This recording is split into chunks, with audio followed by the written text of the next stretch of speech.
예배를 사모해서 이 자리에 모이신 분들과 또 온라인으로 예배에 같은 마음으로 참여하고 계신 우리 성도님들을 환영하고 축복합니다.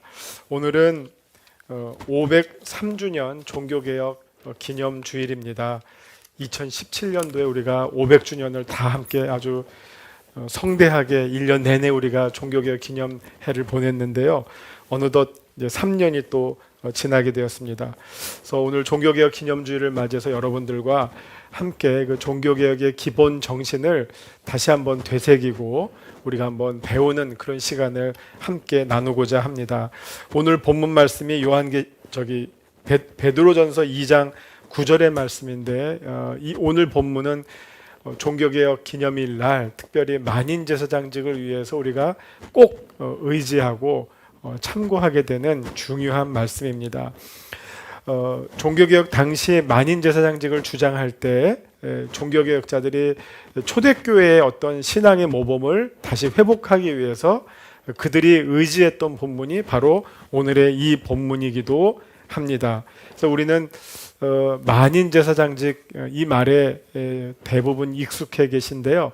사실은 더 정확한 표현은 만인제사장직보다는 전 신자의 제사장직이라고 하는 요 용어가 더 정확한 표현이 되겠습니다. 왜냐하면 이 만인제사장직을 말하는 이 표현이 priesthood of all believers가 되기 때문에 모든 신자라는 말이 더 정확한 번역이기 때문에 제가 오늘 설교에서는 만인제사장직이라는 말보다는 전 신자의 제사장직이라고 하는 용어를 사용하도록 하겠습니다. 지금으로부터 약 500년 전에 종교개혁이 막 일어났을 때 당시의 그리스도인들은 어떻게 신앙생활을 했었을까요? 사실 궁금해하시지 않지만 한번 질문해 보면 궁금한 일입니다. 여러분 가운데 아마 그 생각을 해보신 분은 아마 없을 거예요. 우리가 오늘 살기도 바쁜데 500년 전에 사람들이 어떻게 교회 다니고 신앙생활했지? 별로 아마 지금까지 살아오시면서 한 번도 의문을 갖지 않으셨을 텐데 사실 또 우리들은 그런 거를 의문을 갖는 사람들이거든요. 근데 사실은 정확한 기록은 별로 없어요. 뜻밖의. 그런데 이제 남겨진 기록들을 우리가 추정해서 조금 한번 그 소급해 보면 일단은 그때 사람들은 태어나서부터 기독교인으로 태어나서 죽을 때까지 기독교인으로 죽었고요. 그 다음에 우리나라도 기독교 국가고 우리나라 옆 나라도 기독교 국가고 우리나라랑 전쟁하는 나라도 기독교 국가예요. 이 말은 소위 기독교 세계 속에서 살았죠. 그러니까 이 기독교가 그들에게는 정말 몸이고 피고 영혼이에요. 기독교가 그들의 문화와 정치와 사회의 모든 시스템을 다 결정짓는 기독교 세계 안에서 살았습니다. 그래서 교회에서 만약 권징을 받아서 출교하면 이거는 거의 사형 선고와 마찬가지일 정도로 그 사회를 결속시키는 힘이 기독교의 신앙이고 기독교의 문화고 기독교의 정신이었습니다. 모든 사람이 주일마다 거의 의무적이 아니라 거의 그냥 습관적으로 기계적으로 예배를 드렸죠. 그런데 그 예배 드리는 장면을 한번 생각해 보면요. 철저하게 그들의 모습은 예배 드리는 모습은 수동적이었습니다. 우리가 마치 드라마를 보면 주인공이 있고 조연이 있고 꽤 비중 있는 역할들이 있지만 또 비중 없는 역할도 있죠. 엑스트라 1, 2, 3, 지나가는 1, 2, 3 혹은 누워있는 시체 1, 2, 3 이런 거 있잖아요. 그런 것처럼 비중이 없는 역도 있는데 예배 안에서 벌어지는 우리 일반 신자들의 역할이 바로 아무런 비중이 없고요. 자리를 채워주는 정도였습니다. 모든 예배는 사제 중심으로 사제에 의해서 진행이 됩니다. 설교는 라틴어로 진행이 됐습니다. 그래서 이미 그 시대의 라틴어는 일상의 언어가 아니라 학자들의 언어였고요. 그래서 일반 평민들은 라틴어를 전혀 이해할 수 없었습니다. 그러니까 설교를 해도 알아들을 수가 없었습니다. 기도도 마찬가지입니다. 기도도 라틴어로 진행이 됐습니다.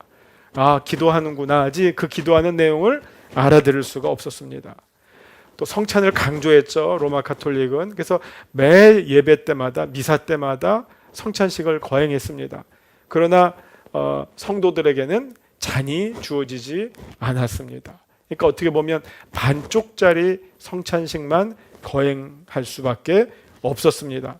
그 다음에 또 중요한 것은 예배 가운데 우리도 지금 이 순서까지 오는 동안 한 2번의 찬송을 불렀죠. 회중 찬송.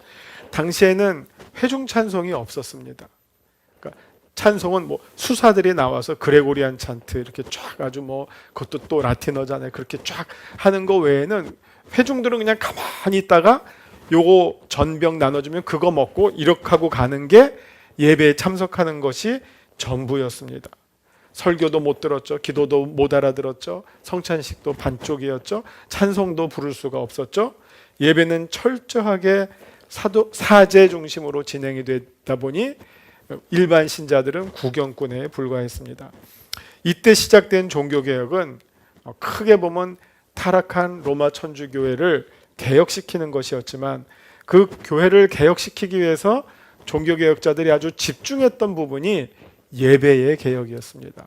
예배를 정말 우리 신자들이 함께 드릴 수 있는 예배로 개혁시키자. 그리고 예배가 개혁되면 거기서 그 다음에 뭐가 개혁이 되겠습니까? 신자들이 개혁될 것이다. 신자들이 개혁이 되어야지만 진정한 의미의 종교개혁이 이루어질 수 있다. 이게 다 연결됐다는 거죠. 로마 교회를 개혁하기 위해서 예배를 개혁시키고 예배를 개혁시키는 가운데 신자들이 개혁되고 신자들이 개혁되면 다시 교회가 개혁되고 이렇게 생각하고 예배 개혁에 집중했었습니다. 그래서 아까 말씀드린 것처럼 반대로 이제 설교를 모국어로 선포하게 하므로 모든 성도들이 알아듣고 은혜 받을 수 있게 되었습니다. 여러분, 믿음은 들음으로 시작되잖아요. 말씀을 듣고 믿음이 생기고 그 복음을 깨닫고 복음대로 사는 신자들이 등장하기 시작했습니다. 기도도 마찬가지입니다. 함께 모국어로 기도함으로 그 기도에 내가 같은 마음으로 참여할 수 있게 되었습니다. 성찬에서도 떡과 포도주를 함께 받음으로 온전한 성찬식을 거행할 수 있게 되었고요. 특히 모든 성도들이 찬송을 부름으로 마음껏 하나님을 찬양하는 예배로 개혁되었습니다. 루터의 종교개혁에서 찬송가가 차지하는 역할은 아주 결정적이었습니다. 여러분들은 95개 조항만 못 받고 딱 붙인 걸로만 생각하겠지만 그건 한 번 끝나는 거 아니에요. 그러나 그 이후로 정말 교회 안에서 이루어지는 그 신자들을 향한 개혁의 제일 중요한 부분이 찬송가였습니다. 지금 우리식으로 말하면 찬송을 쉽게 하기 위해서 당시에 유행하던 민요, 가요, 우리식으로 말하면 가요, 유행가 이런 멜로디에다가 종교개혁이나 성경의 내용을 가사로 옷 입혀서 그걸 회중들이 부르게 함으로 멜로디가 익숙하잖아요. 우리식으로 말하면 강강수월래, 아리랑 이 멜로디에 전혀 다른 새로운 아주 복음적인 가사를 붙임으로 말미암아 신자들이 쉽게 따라 부를 수 있게 해주었습니다. 우리가 요즘 찬송 부르시다가 그런 분들 계실 거예요. 딱 찬송가가 3절 하면 금방 끝나겠구나. 6절 하면 헐 이거 언제 끝나지? 혹시 계실지 모르겠습니다. 당시의 찬송가는 나중에 기록을 보면 17절짜리도 나오고요. 21절짜리도 나와요. 찬송 부르다가 날 샜겠죠. 근데 그 찬송을 불러가면서 뭐가 습득이 됩니까? 성경의 내용, 종교개혁의 중심사상, 복음의 그 정수 이거를 교인들이 부르면서 배우고 그러니까 완전히 찬송이 하나님께 영광을 돌리고 그리고 이게 또 수평적 찬송, 이게 수직적 찬송은 하나님께 영광을 돌려드리고 수평적 찬송은 하나님이 하신 일을 성도들에게 사람들에게 선포하는 거거든요. 그러니까 수직적, 수평적 찬송을 교인들이 따라 부르게 함으로 정말 충성스러운 신실한 그리스도인으로 자라나게 되었다는 겁니다. 그래서 이제 일반 신자들이 예배 가운데 구경꾼으로부터 함께 예배를 드리는 사람으로 예배를 같이 이끌어가는 주체로 변화되게 된 것입니다. 그리고 이렇게 자각한 성도들이 이제 종교개혁을 함께 이루어 나가게 되었다는 것입니다. 그들이 이 모습을 어디에서 배웠냐 하면 그게 바로 초대교회에 예배드리는 장면, 초대교회 성도들의 신앙의 삶 속에서 배우고 우리가 초대교회의 그 아름다운 완전한 온전한 예배 모습을 회복하는 것이 바로 종교개혁의 기본 운동이다. 그렇게 적용했다는 것입니다. 자, 이렇게 그 결과가 바로 전신자의 제사장직이 예배 안에서 교회 안에서 시작이 되었는데, 그렇다고 해서 신자들이 전부 제사장이 되었다고 해서 그들이 모두 우리도 이제부터 목사다라고 주장했던 것은 아닙니다. 사실은 우리가 많이 이거를 오해를 해요. 전신자의 제사장직 하면 나도 목사다. 뭐 옛날에 나도 가수다 했던 것처럼 나도 목사다. 맞지 않아? 뭐 이렇게 오해하시지만 사실은 이 전신자의 제사장직의 정말 중요한 이 방점은 나도 목사다가 아니라 이건 철저한 오해고요. 여러분도 제사장입니다. 근데 어디에서 제사장입니까? 교회만이 아니라 세상에서 제사장입니다. 이게 더 중요한 겁니다. 그러니까 과거에 그리스도인들은 교회는 그냥 그렇게 기계적으로 참여했지만 세상에서의 그리스도인에 대한 정체성이 없었어요.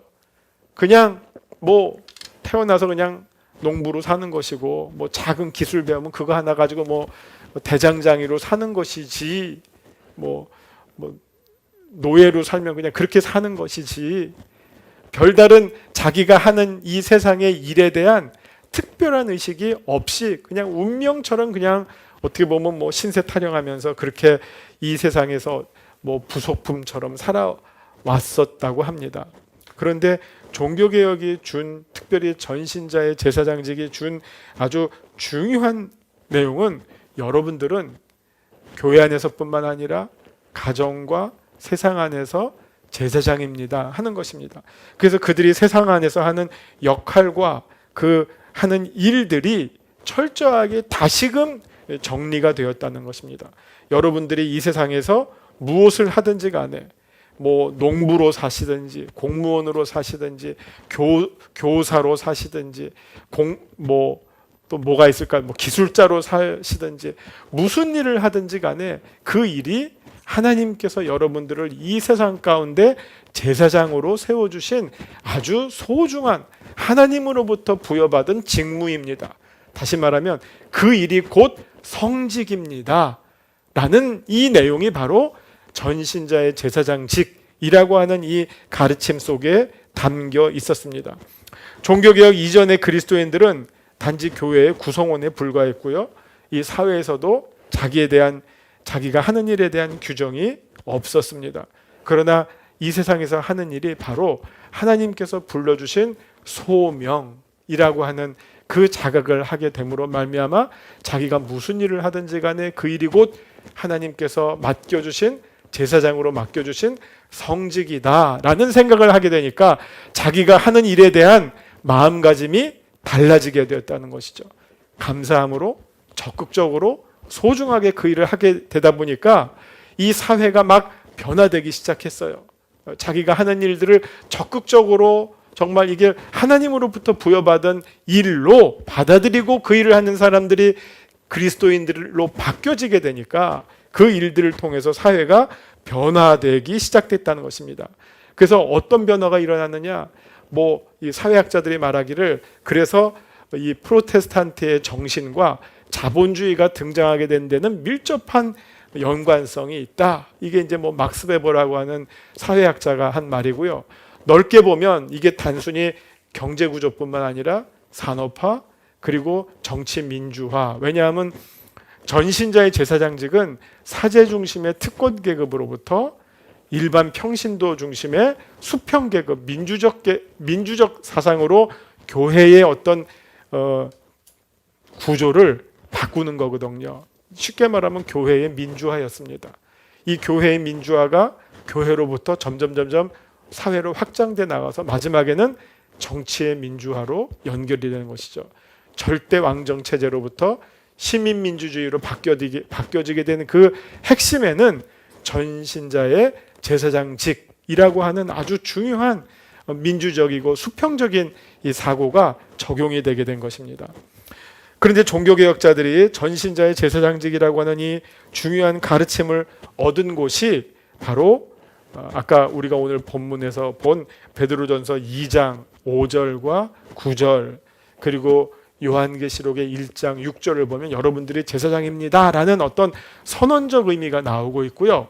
그 선언적 의미에 대한 구체적인 설명은 사도행전에 또 나오게 됩니다. 사도행전 2장 46절에서 47절을 보시면 초대교회 성도들의 그 삶을 소개해주고 있는 부분이거든요. 사도행전 2장 46절 47절을 보시면 날마다 마음을 같이하여 성전에 모이기를 힘쓰고 집에서 떡을 떼며 기쁨과 순전한 마음으로 음식을 먹고 하나님을 찬미하며 또 온 백성에게 칭송을 받으니 주께서 구원받는 사람을 날마다 더하게 하시니라. 아멘. 자, 여기에 세 곳이 등장합니다. 성전, 교회가 등장하고요. 가정이 등장하고요. 온 백성이라고 해서 사회가 등장합니다. 교회와 가정과 사회가 등장합니다. 그리스도인이 살아가고 있는 아주 구체적인 삶의 자리들입니다. 교회와 가정과 세상 안에서 우리가 살아가고 있는데 교회를 향해서는 모이기를 힘썼다라고 이야기하고 집에서는 떡을 떼었다라고 이야기하고요. 여기서 떡을 떼었다라고 하는 표현은 성찬을 가리키는 아주 독특한 표현이에요. 떡을 떼잖아요. 그리고 나눠주잖아요. 그러니까 이게 다 집집마다 밥 먹고 살죠. 그러나 이게 단순히 세 끼 밥해 먹었다라는 말이 아니라 떡을 뗐다라는 말은 집집마다 성찬식을 거행하는 정말 이게 아가페 밀이라고 해서 정말 그 식탁이 그리스도의 사랑으로 바뀌어지는 그런 신앙 공동체였다 하는 것을 소개해주고 있는 말입니다. 그 다음에 백성들 가운데 어떤 일들이 일어났습니까? 인정을 받고 칭찬받는 일들이 초대교회 안에서 일어났고 그래서 날마다 믿는 사람들이 더 늘어나게 되었다. 이렇게 초대교회를 소개하고 있고 또 초대교회 성도들의 삶을 소개해주고 있습니다. 이게 바로 전신자의 제사장직을 교회와 가정과 사회 속에서 일터 속에서 구체적으로 실천해 나갔던 초대교회 그리스도인들의 삶의 모습을 소개해주고 있습니다. 그러나 오늘 우리는 돌아보면 우리의 삶은 어떠합니까? 우리는 교회에서는 그리스도인으로 잘 살아가는 것처럼 보이죠. 그러나 집에 가면 어떻습니까? 많은 그리스도인의 가정들이 집에 가면 여전히 유교적 가치관, 가부장적 권위주의로 살아가고 있는 집이 많이 있고요. 또 세상에 나가면 어떻습니까? 무신론자처럼 혹은 물질만 추구하는 유물론자처럼 그러니까 이런 거를 우리가 교회는 다니지만 신앙은 있는 것 같지만 실제로 안 그렇게 사는 사람들을 우리가 실천적 무신론자라 그래요. 그들의 삶은 무신론자처럼 살아요. 왜? 그들의 최고의 가치관은 뭐니 해도 머니이기 때문에 물질이기 때문에 자기의 욕심을 추구하는 삶밖에 없기 때문에 우리가 혹시 그렇게 살아가고 있는 것은 아닌지요.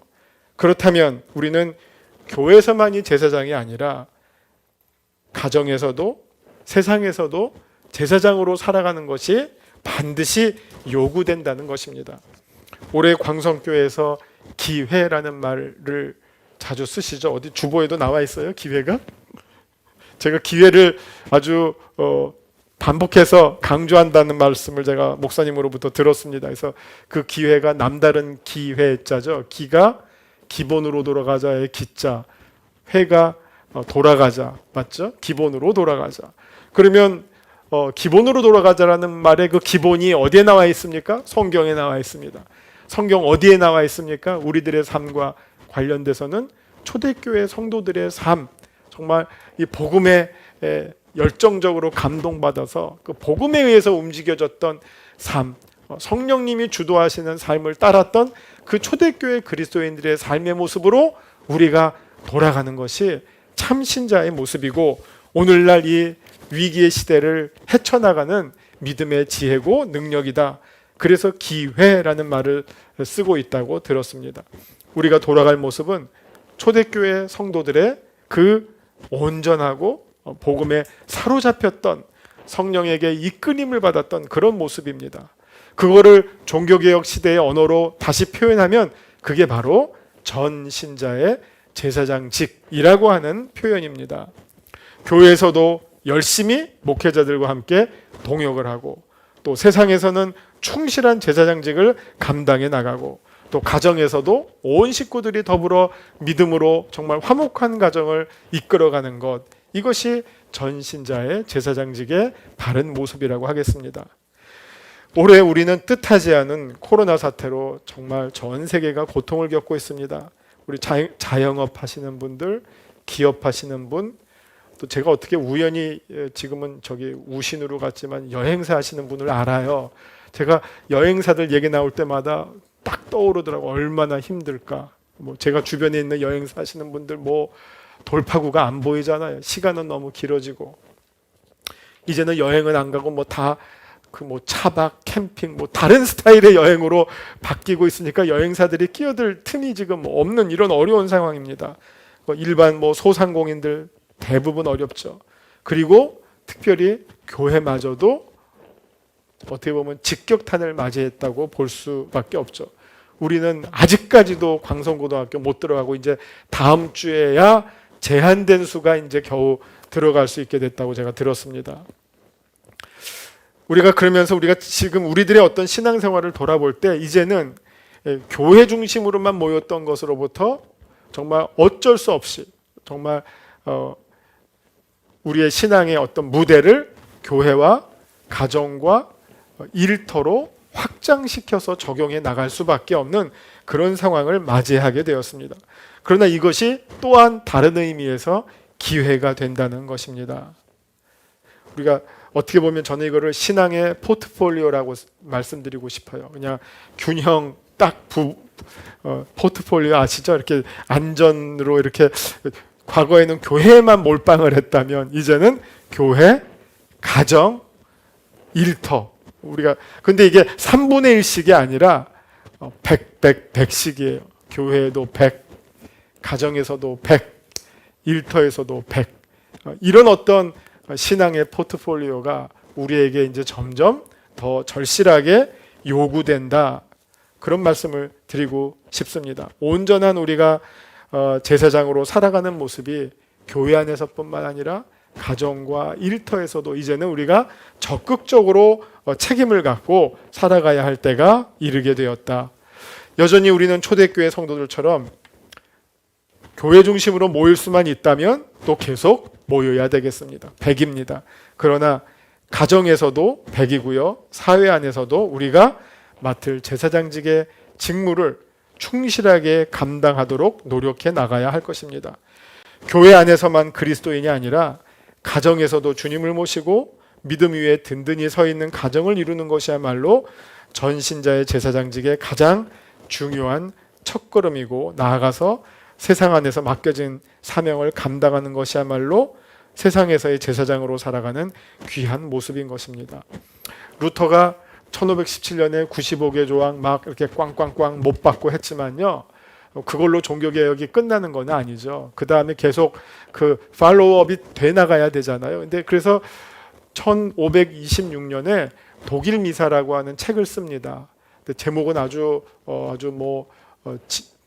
심각한데, 독일 미사하니까 뭐 심각한데 거기 부제가 평신도를 위한 독일 미사예요. 그러면 그 내용이 뭐냐면요, 500년 전에 그리스도인들은 미사를 드린다 그러면 어디서 미사를 드립니까? 교회 안. 끝.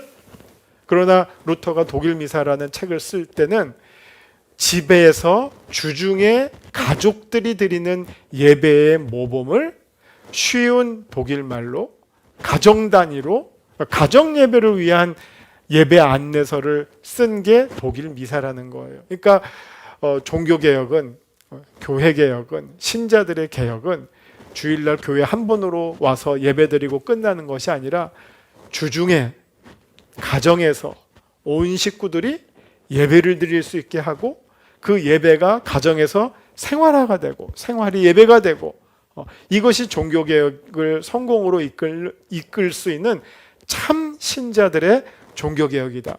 그리고 가정에서 예배를 드리게 되니까 어떤 사상이 또 적용이 됩니까? 전 신자가, 우리가 제사장입니다. 가정에서는 아버지, 어머니가 제사장의 역할을 자녀들에게 하면서 그 가정을 아주 기본적인 신앙 공동체로 만들어갈 수 있도록, 어떻게 보면 종교개혁 시작한 지 9년 후에 그 일을 하게 됐다는 것입니다.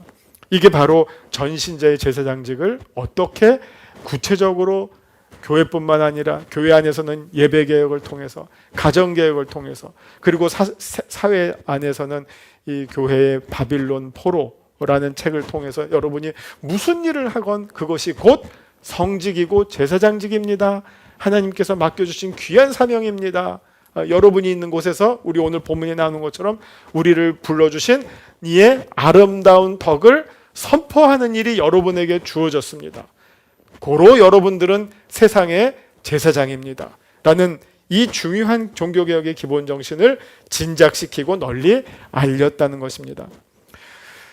사실 우리는 종교개혁이라고 말하지만 종교개혁을 영어로 리포메이션이죠. 근데 우리가 리포메이션이라고 쓰고 종교개혁이라고 읽지만 잘못 읽은 거죠. 제대로 읽으면 어떻게 읽어야 될까요? 리포메이션이라고 쓰고 읽으려면 사회개혁이죠. 그 앞에 처치 리포메이션, 릴리저스 리포메이션이 아니에요. 그냥 리포메이션이에요. 이건 뭡니까? 종교개혁을 통해서 실제로는 사회개혁이 일어났다는 거예요. 사회개혁. 이 개혁이 교회 안에서만 머문 게 아니라 교회 안에서부터 시작해서 가정이 바뀌고 사회가 바뀌어 나갔다는 겁니다. 그래서 일어난 게 아까 제가 말씀드린 것처럼 건강한 의미의 자본주의가 등장했고요. 산업화가 시작됐고요. 정치민주화가 시작돼서 시민혁명이 이루어져서 민주주의적 시스템으로 이 온 사회가 바뀌어 나가게 되었는데, 그 가운데 종교개혁이 시작되었다는 것을 우리가 배우게 됩니다. 우리는 흔히 우리나라가 저기 백두산에서부터 한라산까지 정말 온 십자가의 깃발이 다 휘날리게 되고 우리 모든 국민들이 다 크리스찬이 되게 해주십시오, 그렇게 기도하시는 분들 많이 있죠. 근데 우리가 종교개혁으로부터 배우는 거는 숫자가 아니라 질이라고 하는 겁니다. 당시 종교개혁 카톨릭이나 개신교나 전부 100% 기독교인 시대였어요. 그렇다고 그 사회가 지금 우리보다 더 좋다고 말할 수 있을까요? 아니죠. 문제는 숫자가 아니라 질이에요. 그 질을 무엇으로 표현합니까? 정말 교회와 가정과 일터에서 제사장으로 살아가는 참된 신자들이 얼마나 있느냐. 비록 그 수가 적더라도 그런 참된 신자가 있다면 제사장직이라고 느끼고 그 사명을 감당해 나가는 사람이 교회에 있고 가정에 있고 일터에 있다면 그 사회가 개혁이 된다는 것입니다. 그 사회가 바뀌어 나갈 것이고요. 그 사회에 하나님의 나라가 선포가 되고 시작된다는 것입니다. 지금처럼 어려운 상황 속에서 우리가 다시금 마음을 가다듬고 지금 우리에게 필요한 종교개혁이 무엇인지, 그리고 그 개혁을 다시 어떻게 이룰 수 있는 길이 무엇인지를 우리가 생각해 본다면, 우리 모두가, 오늘 제목이 뭐죠? 우리 모두가 제사장입니다죠. 그래서 제가 일부러 하나를 뺐어요. 부사를 뺐어요. 그게 뭐냐면, 이거는 이제 결론으로 얘기하려고요. 우리 모두가 세상에서 제사장입니다. 이런 의식을 갖고 있는 우리 그리스도인들이 많이 생겨날 때 우리 사회가, 우리 나라가, 우리 교회와 우리 가정들이 하나님의 나라를 보여주고 비춰줄 것입니다. 우리 모두가 세상에서 제사장이라는 생각을 다 같이 나누게 되므로 우리 교회와 그리스도인들이 세상 안에서 참된 그리스도인으로 살아갈 수 있게 될 것입니다. 503주년 종교개혁 기념주의를 맞이해서 우리가 꼭 우리 모두가 세상에서 제사장입니다 라는 사실을 꼭 기억하시고 다짐하는 종교개혁 기념주일이 되시기를 바랍니다. 아멘 하셨으니까 우리가 마지막으로 한 표를 한번 외치고 마치겠습니다. 우리가 외칠 표는 우리 모두가 세상에서 제사장입니다 하는 겁니다. 시작.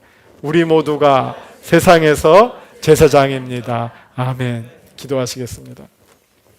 주님, 503주년 종교개혁 기념주의를 맞이해서 우리의 모습을 돌아보게 됩니다. 우리가 500년 전 로마 카톨릭 교회만 바라보았지 우리 자신을 돌아보고 오늘의 교회와 우리의 삶을 돌아보는 일에는 게을리 했습니다. 참으로 우리가 교회 안에서뿐만 아니라 가정과 우리가 일하는 일터에서 진정한 그리스도인으로, 그리스도의 제자로, 그리고 하나님께서 세워주신 제사장으로 살아가는 살아있는 성도들, 참된 성도들, 건강한 성도들 되게 하여 주시옵소서. 우리를 통하여 하나님의 나라가 증거가 되고 보여지고 우리를 부르신 아름다운 예수 그리스도의 덕을 선포하고 증거하는 저희 모두가 되게 하여 주시옵소서. 예수님 이름으로 기도합니다. 아멘.